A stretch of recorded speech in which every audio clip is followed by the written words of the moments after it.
Hello friends, welcome back to this channel. So in this video I'm going to teach you how to on 24-hour on Samsung phone.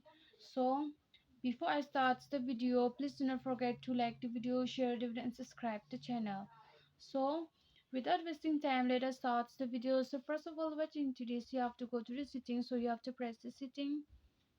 So you have to scroll it down, down, then only you will find this general management. So you can see it here, general management. So you have to press this one. So you have to press date and time. So you see here, use 24-hour forward. So you just only need to press this button, so it becomes blue. So it is done now.